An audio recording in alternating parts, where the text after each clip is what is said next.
Halo Sobat Pengetahuan, kalau kita bicara soal teknologi canggih, pasti yang terbayang adalah Silicon Valley atau penemuan-penemuan modern.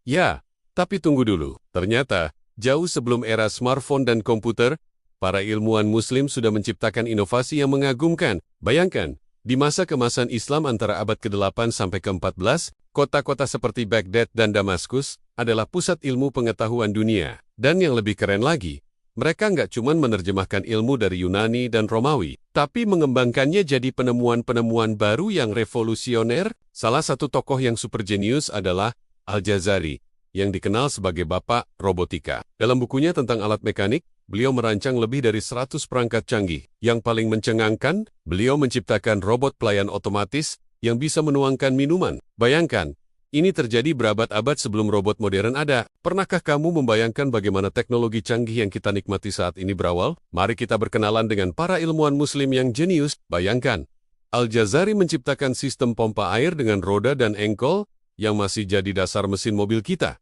Keren kan? Lalu ada Ibnu Al-Hatam, si jenius di balik prinsip dasar kamera. Dialah yang pertama kali membuktikan bahwa mata kita menerima, bukan memancarkan cahaya. Dan jangan lupakan Al-Zahrawi, sang maestro bedah yang menciptakan ratusan alat medis yang masih dipakai dokter sampai sekarang. Atau Jabir Ibnu Hayyan, bapak kimia modern, yang memperkenalkan teknik-teknik laboratorium yang masih kita gunakan. Yang mengagumkan, mereka memandang sains sebagai cara mengenal sang pencipta lebih dalam. Warisan mereka masih hidup dalam teknologi yang kita gunakan sehari-hari.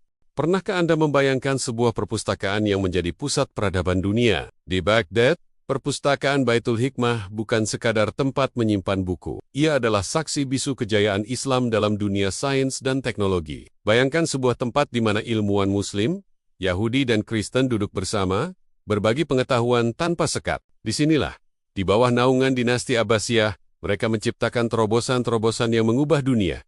Tapi tahukah Anda, banyak dari warisan berharga ini sempat terlupakan, sebelum akhirnya ditemukan kembali dan dikembangkan oleh ilmuwan Barat.